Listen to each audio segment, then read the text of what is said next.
मुजफ्फरपुर से दिखाते हैं, जहां मुरौल ओपी क्षेत्र के बखरी गांव में पैक्स अध्यक्ष सुनील पांडे पर जानलेवा हमला किया गया। बदमाशों ने उन पर कई राउंड फायरिंग की है, लेकिन वो बाल बाल बच गए। बताया जा रहा है कि घटना के दौरान वो गड्ढे में गिर गए और इसी बीच गोली की आवाज सुनकर ग्रामीण मौके पर पहुंच गए, जिसके बाद हमलावर मौके से फरार हो गए। घटना में सुनील पांडे घायल हो गए हैं। सूचना मिलने के बाद पुलिस मौके पर पहुंचकर अब मामले की जांच पड़ताल में जुट गई है। तो इस वक्त की बड़ी खबर आपको बता रहे हैं, ये बड़ी जानकारी, पैक्स अध्यक्ष पर फायरिंग की खबर है। हालांकि पैक्स अध्यक्ष इसमें बाल बाल बच गए हैं। बाजार से आ रहे थे, मजदूर को अढ़ाने के लिए जैसे ही हम पगडंडी से गए, दर्जी टोला से मुसहर टोला विद्यालय की तरफ जो रोड गई है, पहले हम गए तो देखे रोशनी में जो वहाँ कोई गाड़ी लगा के खड़ा है, तो हम सिगरेट पी रहा था। हम जैसे ही क्रॉस किए कि पीछे से हम पर फायरिंग किया। एक गोली मेरे दाहिने कनपट्टी के बगल से निकला कि हम झुक गए आगे की तरफ। जब तक झुके तब तक उसका दूसरा फायरिंग हो गया था। सुनील पांडे जी हैं, वहाँ बखरी के रहने वाले हैं, जो पैक्स अध्यक्ष भी हैं। वो कल रात्रि में अपने घर से निकले थे करीब 8 बजे के आसपास में। तो उनके घर से लगभग 200-300 मीटर की दूरी पर एक बगीचा है, वहीं पर उन पर अज्ञात अपराध कर्मियों द्वारा फायरिंग किए जाने की सूचना है। बताई भी गई उनके द्वारा कि 4 से 5 राउंड फायरिंग के बाद बताई जा रही है और वे वहीं पर गिर गए। बाद में हल्ला होने पर ग्रामीणों के जुटने पर अपराध कर्मी भाग गए वहां से। और न्यूज 18 संवाददाता प्रियांक सौरभ अधिक जानकारी के साथ जुड़ गए हैं। प्रियांक, क्या अपडेट, क्या आरोपियों की पहचान हो पाई या फिर उन्हें किसी पर शक है? जी, इस मामले में मुरौल ओपी में एक आवेदन दिया गया है और उसमें कई लोगों के खिलाफ जो है वह शंका भी व्यक्त की गई है और इसको लेकर पुलिस अब गंभीरता से जांच कर रही है, क्योंकि एक्स अध्यक्ष पर गोली चलने का मामला है और वह देर शाम अपने घर के पास में ही जा रहे थे काम से। इसी दौरान उन पर हमला हुआ था, कई राउंड फायरिंग होने की बात सामने आई है। तो ऐसे में इस बात को गंभीरता से जांच की जा रही है और जो दोषी आरोपी होंगे उनकी गिरफ्तारी की बात जो है यहाँ के डीएसपी मनोज कुमार सिंह है, उन्होंने बताया है कि जल्द उनकी गिरफ्तारी कर ली जाएगी। ठीक है प्रियंक, आप इस खबर पर नजर बनाकर रखिए। शुक्रिया इस अपडेट के लिए। और बड़ी खबर आपको औरंगाबाद से बताते हैं, जहां एक युवक ने अपने ही कुछ दोस्तों पर बेरहमी से मारपीट और जान से मारने की कोशिश का आरोप लगाया है। घटना फेसर थाना क्षेत्र की है। मौला नगर निवासी पिंटू 3 जुलाई को 6 दोस्त के साथ रामगढ़ के रजरप्पा में मार्चिन मस्ती के मंदिर में दर्शन के लिए गया था। दर्शन के बाद सभी ने जमकर शराब पार्टी की, मिलकर साथ खाना खाया और उसके बाद सभी एक ही कार में लौट रहे थे। लौटने के दौरान ही कार में उसके साथ मारपीट की गई है और जान से मारने की नीयत से उसे बरही के खोड़हर के पास सुनसान जगह पर कार से फेंक दिया गया। मौके से उसके सभी दोस्त फिर फरार हो गए। औरंगाबाद पहुंचने के बाद पिंटू के दोस्तों ने ही उसकी गुमशुदगी की रिपोर्ट दर्ज करा दी, लेकिन मामले में ट्विस्ट तब आ गया जब पिंटू जिंदा बच गया और किसी तरह अपने घर पहुंच गया। घर लौटने के बाद पीड़ित ने आपबीती में दोस्तों की पूरी साजिश का खुलासा कर दिया है। पीड़ित के परिजनों ने दोषियों के खिलाफ कड़ी कार्रवाई की मांग की है। और 3 तस्वीर आपको टीवी स्क्रीन पर दिखा रहे हैं, जिसमें आप पहली तस्वीर देख सकते हैं जब दोस्तों ने कार में मारपीट की, और दूसरी तस्वीर आपको दिखा रहे हैं मारपीट से पहले ये जो पार्टी चल रही थी इन सभी की, और तीसरी तस्वीर आप देखें जब वो घर अपने पहुंच गया। शेखपुरा से बड़ी खबर मिल रही है, लापता बीटेक छात्र का शव बरामद किया गया है। जमुआरा पहाड़ के पास ये शव मिला है। पानी भरे गड्ढे में तैरता हुआ शव बरामद किया गया। परिजनों ने छात्र राजा के रूप में उसकी पहचान की है। 2 दिन से छात्र लापता था, घर आने के बाद अचानक लापता हो गया था। शव मिलने के बाद से परिजनों का गुस्सा फूट पड़ा। लोगों ने पुलिस पर पथराव भी किए हैं, वाहन क्षतिग्रस्त कर दिया है। मामले की जांच में पुलिस की टीम जुटी हुई है और मौत के कारणों की जांच जारी है। व्हाट्सएप से कॉल से बुलाया है, तो व्हाट्सएप का कौन कॉल किया है, इसको बुलाया गया है, इसके जांच किया जाए। हमें तो बच्चा मेहुस मोड़ का है, बच्चा कब लापता हुआ है और लाश यहाँ आके मिली है। तो बच्चा को बुलाया गया है, कॉल करके। कब लापता हुआ था? ये परसों हुआ था। 2 दिन हो गए। उसके बाद आप लोग क्या किए? हम लोग जांच कर रहे, प्रशासन से रात दिन मिले हैं, रात भर तो खोज रहे थे। है ना। क्या लगता है, क्या आशंका है? आशंका ऐसे हत्या का आशंका लग रहा है। हत्या का आशंका है। जमीनी विवाद भी इससे चल रहा था, वो तो जांच का विषय है। इसको सूचना मिली, उसके बाद हम लोग निरंतर जो है पूरे शहर के सीसीटीवी को खंगाला हम लोगों ने, और लगातार हम लोग इसका अनुश्रवण कर रहे थे पिछले 24 घंटे से। फिर कल ज्ञात हुआ कि इस एरिया में और यहाँ तक इस डायरेक्शन में वो आए हैं। जब पुलिस यहाँ पहुँची तो देखी कि उनकी मोटरसाइकिल इधर पार्क है, और यहाँ पे आप देख रहे हैं कि जो एक बहुत बड़ा एक पूल है और खाई जैसा पूल है, इसमें पानी है। तो इसी में फिर हम लोग को आशंका थी कि हो सकता है कि शायद इसमें कुछ हो सकती है अनहोनी। उसी आशंका के मद्देनज़र हम लोगों ने SDRF NDRF टीम से कोऑर्डिनेट किया। टीम आई हमारी SDRF की आज सुबह, और सर्च अभियान में उनका डेड बॉडी वहाँ मिला है। आरा से आपको बड़ी खबर बताते हैं। जेवर दुकान में दिन दहाड़े चोरी की खबर मिल रही है। दुकान में ग्राहक बनकर महिला आई थी। 4 महिलाएं चोर बनकर दुकान पर पहुंची। करीब 3.5 लाख के जेवर चोरी का दावा किया जा रहा है और पूरी घटना सीसीटीवी कैमरे में कैद हो गई है। गढ़हनी बाजार की ज्वेलरी दुकान में इस वारदात को अंजाम दिया गया है। सीसीटीवी फुटेज की मदद से जांच जारी है। ये तस्वीर भी हम आपको दिखा रहे हैं। सीसीटीवी फुटेज सामने आया है और इसी फुटेज के आधार पर पुलिस की टीम महिलाओं की पहचान करने में जुटी हुई है। तो बड़ी खबर आपको इस वक्त ही बता रहे हैं, और ये तस्वीर भी आपको टीवी स्क्रीन पर दिखा रहे हैं, जहां ज्वेलरी दुकान में देखिए महिलाएं जो है वो पहुंचती हैं ग्राहक बनकर। 4 महिलाएं वहां पहुंचती हैं और ये चारों महिला एक एक करके पहले गहने देखती है और फिर चोरी करती जाती है, जिसमें आपको सीसीटीवी फुटेज में नजर भी आ रहा होगा। एक लाइन से ये तीनों महिलाएं बैठी हैं और सबसे पीछे वाली जो महिला है वो जेवर को छुपा रही है। करीब 3.5 लाख जेवरात की चोरी की जानकारी मिली है। हालांकि अब पुलिस की टीम इस सीसीटीवी फुटेज के आधार पर महिलाओं की पहचान करने में जुटी हुई है कि आखिर ये महिला कहां की रहने वाली है और क्या ये कोई गैंग है या फिर इसमें और भी लोग शामिल हैं। तो फिलहाल पुलिस की टीम जांच पड़ताल में जुटी है, लेकिन ये तस्वीर आप देखिए, सीसीटीवी फुटेज आपको दिखा रहे हैं, ये हैरान करने वाला है। और न्यूज़ 18 संवाददाता चंदन कुमार अधिक जानकारी के साथ जुड़ गए हैं। चंदन, क्या अपडेट मिल पा रहा है इसमें? बिल्कुल, देखिए पूरा मामला चरपोखरी थाना क्षेत्र के गढ़हनी बाजार से जुड़ा हुआ है, जहां की बताते चले कि भोजपुर जिले में लगातार जो महिलाओं का गैंग है वो इस तरह की घटनाओं को लगातार अंजाम दे रहा है, और ये घटना पूरी सीसीटीवी में कैद हो गई है। पूरा मामला गढ़हनी बाजार के एक दुकान से जुड़ा हुआ है, जहां की ग्राहक के भेष में जो महिलाएं हैं वो पहुंचती है। वहां दुकानदार से वे लोग गहने मांगकर देखने लगती है और उनको बातों में उलझा करके जो महिलाएं हैं, 4 की संख्या में जो महिलाएं साफ तौर पर सीसीटीवी फुटेज में दिख रही हैं, वो दुकानदार को बातों में उलझा देती है और उसके बाद गहने लेकर फरार हो जाती है। तकरीबन जो गहने लेकर महिलाएं फरार हुई है वो तकरीबन 4 लाख का बताया जा रहा है।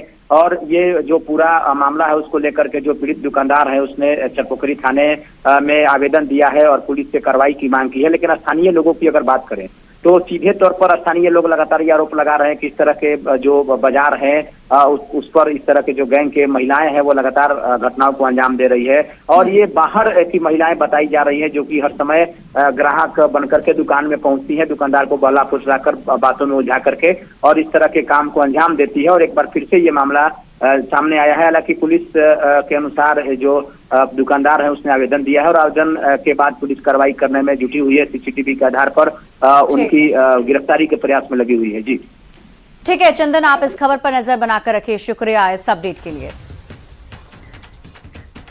और अगली खबर आपको मुजफ्फरपुर से दिखाते हैं, जहां पियर थाना के बड़गांव पुलिस टीम और थानेदार को बंधक बनाने के मामले में पुलिस ने बड़ी कार्रवाई की है।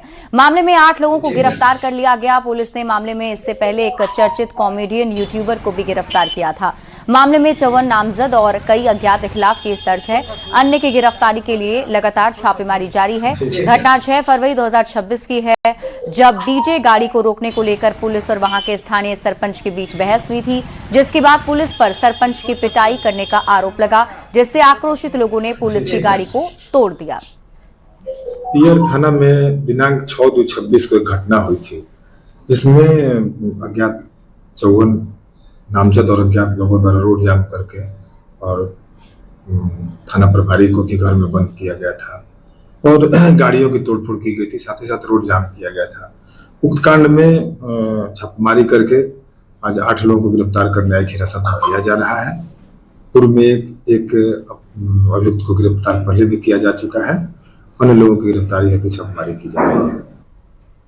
मुजफ्फरपुर के पियर थाना क्षेत्र के बड़गांव में हुए पुलिस टीम पर हमला मामले में अब पुलिस ने एक बार फिर से बड़ी कार्रवाई करते हुए 8 लोगों को गिरफ्तार कर लिया है। हालांकि यह जो मामला है वह फरवरी 2026 का है, जब पुलिस टीम पर हमला हुआ था, डीजे विवाद बताया गया था।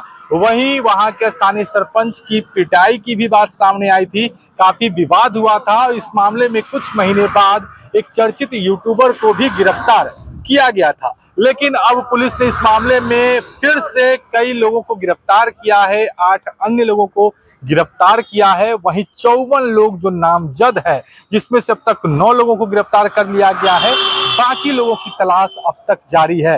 तो 6 फरवरी 2026 को बड़गांव में हुए पुलिस टीम पर हमला मामले में एक बार फिर से टीम ने बड़ी कार्रवाई की है और अन्य की तलाश अब भी जारी है। मुजफ्फरपुर से न्यूज़ 18 के लिए प्रियांश सौरभ। बेगूसराय की बरौनी रिफाइनरी में मजदूर की मौत के बाद मुआवजे को लेकर विवाद बढ़ गया है। मृतक मजदूर के परिजनों को मुआवजा नहीं मिलने से नाराज हजारों मजदूर हड़ताल पर उतर आए हैं और रिफाइनरी का मुख्य गेट बंद कर धरना प्रदर्शन भी शुरू कर दिया गया। मजदूरों ने रिफाइनरी प्रबंधन और संबंधित कंपनी के खिलाफ नारेबाजी भी की।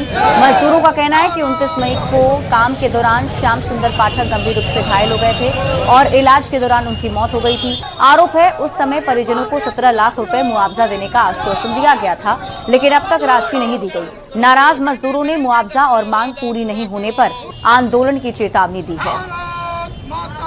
इसलिए कि हम लोग को भूख हड़ताल पे बैठे हुए हैं। उनके कितने बाल बच्चे? उनके कितने बाल बच्चे? 2 लड़की है, 1 लड़का है। बोला पैसा दे देंगे, लेकिन पर पैसा दिया नहीं हमको। 50,000 दे के लाश उठवा दिया हो गया। संजय सिंह आरसीएल गच्छा था यहाँ मैनेजमेंट आके खुली गारंटी लिए थे गोपाल से कि कंपनी अगर भाग जाएगा तो पैसा मैं दूंगा। आज सुनिए नहीं रहे।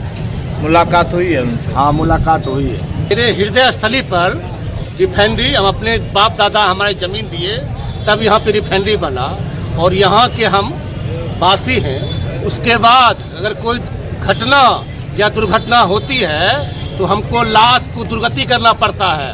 इस लाश को हमको दाह संस्कार करना चाहिए। उस लाश को लेके हम लोग एक दिन मृत परिवार 1 दिन 2 दिन 3 दिन बैठते हैं, तब ये मैनेजमेंट हमको लॉलीपॉप देता है। लॉलीपॉप देने के बाद भी जब उसका दाह संस्कार हो जाता है, उसके बाद भी आज 15 दिन से पीड़ित परिवार इस दरवाजे उस दरवाजे भौंक रहा है। मुजफ्फरपुर से बड़ी खबर मिल रही है। तेज रफ्तार ट्रक ने युवती को रौंदा है। गायघाट के बहादुरपुर में हादसा हुआ है। अंशु कुमारी की मौके पर ही मौत हो गई। घास लाने के लिए खेत जा रही थी। हादसे के बाद ग्रामीणों ने सड़क जाम कर दिया है। ड्राइवर की गिरफ्तारी और मुआवजे की मांग कर रहे हैं। मौके पर पहुंची पुलिस ने संभाला है मोर्चा। शव को पोस्टमार्टम के लिए भेजा गया और ट्रक ड्राइवर की तलाश में पुलिस की टीम जुटी हुई है।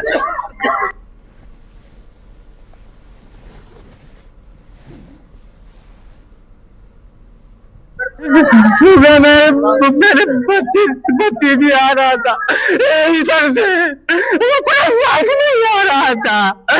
गाड़ी बड़ा कितना है, बहुत ज्यादा चलाता है गाड़ी स्पीड में। एक बच्चा को जान नहीं बचाया। एक गाड़ी वाला को क्या मिलना चाहिए? पूरा समाज में आप पूछ रहे हैं, कितना मांग रहे हैं? ऐसा गाड़ी चलाने वाला का रोड पर क्या होना चाहिए? और अब बात छपरा की करेंगे, जहां तरैया थाना क्षेत्र में इलाज के दौरान एक युवक की मौत के बाद निजी नर्सिंग होम पर लापरवाही के आरोप लगे हैं। मृतक की पहचान चंद्रशेखर कुमार यादव के रूप में की गई। परिजनों ने बताया है कि पेट दर्द और उल्टी की शिकायत के बाद 28 जून को अस्पताल में भर्ती कराया गया था। फिर परिजनों का कहना है कि 3 दिन इलाज के बाद उनकी हालत और बिगड़ गई, जिसके बाद उन्हें दूसरे अस्पताल रेफर किया गया। बाद में पटना के एक निजी अस्पताल में इलाज के दौरान उनकी मौत हो गई। घटना के बाद परिजनों ने नर्सिंग होम पर लापरवाही का आरोप लगाते हुए कार्रवाई की मांग की है। फिलहाल पुलिस पूरे मामले की जांच में जुटी हुई है।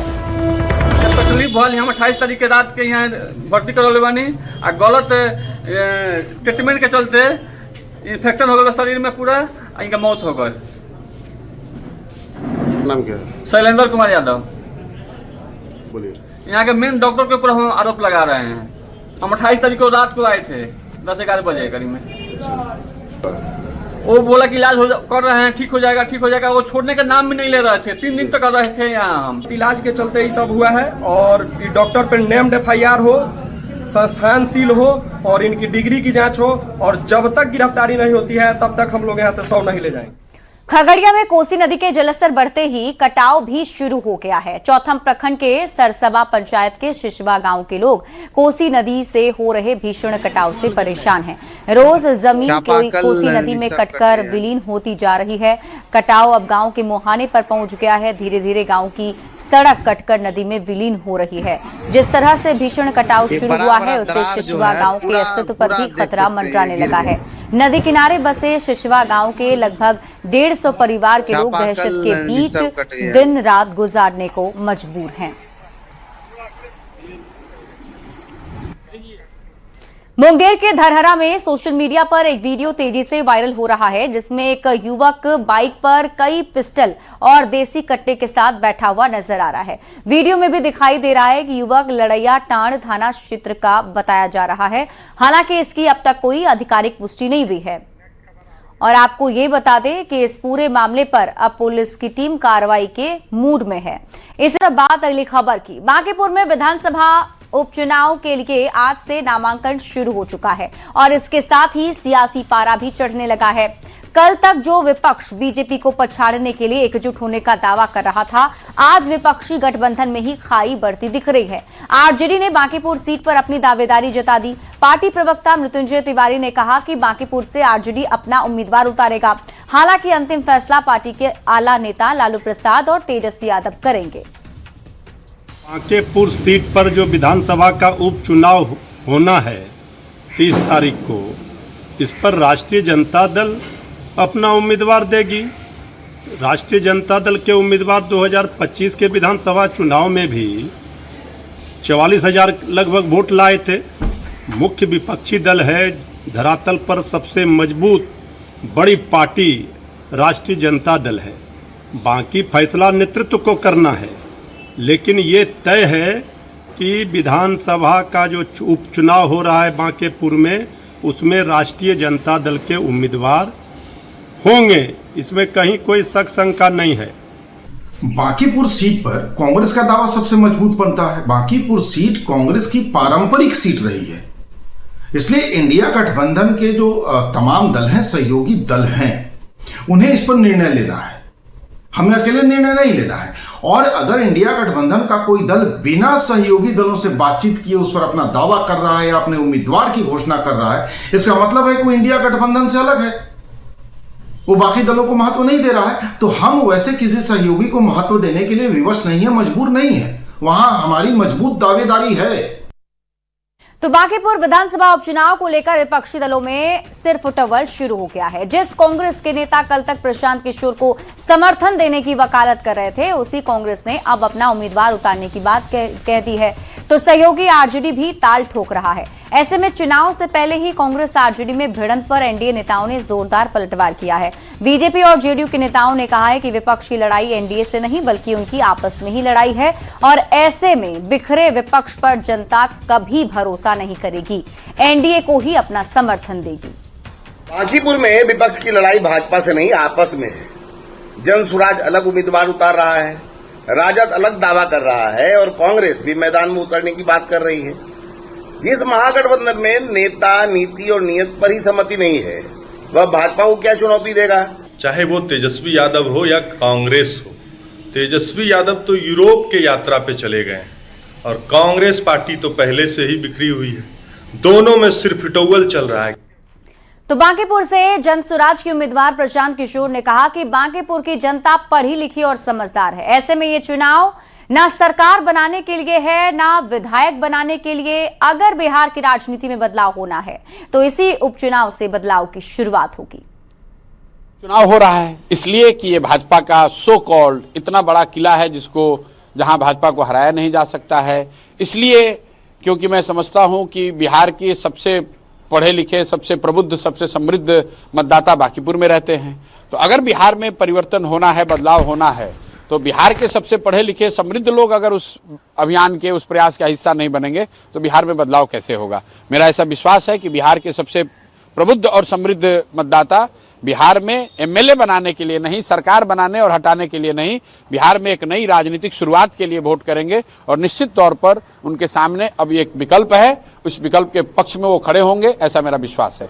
जेडीयू के राष्ट्रीय कार्यकारी अध्यक्ष और राज्यसभा सांसद संजय झा ने कहा है कि बांकीपुर सीट से निश्चित तौर पर बीजेपी की जीत होगी और इसमें कोई शक ही नहीं है। विपक्ष की दावेदारी पर उन्होंने कहा कि लोकतंत्र में सबको चुनाव लड़ने का अधिकार है। में चुनाव में किसी को भी कहीं से खड़ा होने का अधिकार है और जनता मालिक होती है वोट के समय में।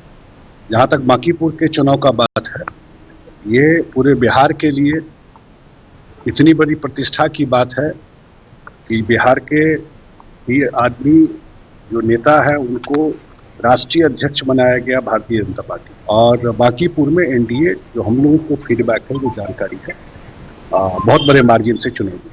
तो बांकीपुर विधानसभा चुनाव को लेकर विपक्ष में अपनों के बीच की तलवारें खिंच गई हैं। वहीं बीजेपी के राष्ट्रीय प्रवक्ता शहनवाज हुसैन का दावा है, आरजेडी, कांग्रेस या प्रशांत किशोर कोई भी लड़े, परिणाम पर कोई फर्क पड़ने वाला नहीं है। हाँ, इंतजार जरूर है। विपक्ष में इस बात को लेकर लड़ाई जरूर है कि बांकीपुर में नंबर 2 पर कौन रहेगा और नंबर 3 पर कौन रहेगा। शहनवाज हुसैन ने कहा कि प्रशांत किशोर सिर्फ चर्चा में रहेंगे और चाहे प्रशांत किशोर लड़ें, प्रशांत किशोर चर्चा में बहुत रहेंगे, क्योंकि पिछले बिहार विधानसभा चुनाव में कहीं पे जमानत भी उनके उम्मीदवार की नहीं बची थी। आरजेडी और कांग्रेस दोनों दावा कर रही हैं और दोनों के दावे जो है वो करने का उनका अधिकार है, ये उनका मामला है। सब लोगों को है कि नंबर 2 पे कौन आएगा, नंबर 3 पे कौन आएगा, इसके लिए प्रयासरत है। तो बांकीपुर उपचुनाव को लेकर बिहार के मंत्री संतोष सुमन ने भी विपक्ष पर तंज कसा है और उन्होंने कहा कि महागठबंधन के लोग चुनाव लड़ने से डर गए हैं और मैदान छोड़कर भाग गए हैं। संतोष सुमन ने कहा कि बांकीपुर का नतीजा बीजेपी के पक्ष में आएगा और उसमें किसी को कोई शक नहीं होना चाहिए। गठबंधन के लोग उस सीट पर चुनाव लड़ने से डर गए हैं, मैदान छोड़ के भाग गए हैं। पिछले चुनाव में कांग्रेस पार्टी वहां से चुनाव लड़ी थी, उसने हाथ खड़ा कर दिया। तो आप यही समझ लीजिए कि कितना डर है आज भी महागठबंधन के लोगों को। एनडीए राष्ट्रीय अध्यक्ष भारतीय जनता पार्टी का वो सीट है और हम समझते हैं कि वो सीट पर कहीं पर कोई दिक्कत नहीं है। उनकी पुरानी सीट है, उन्होंने काम किया है, जनता का आशीर्वाद उनके साथ है, तो कहीं कोई दिक्कत ही नहीं है। कौन लड़े क्या लड़े, इससे क्या मतलब।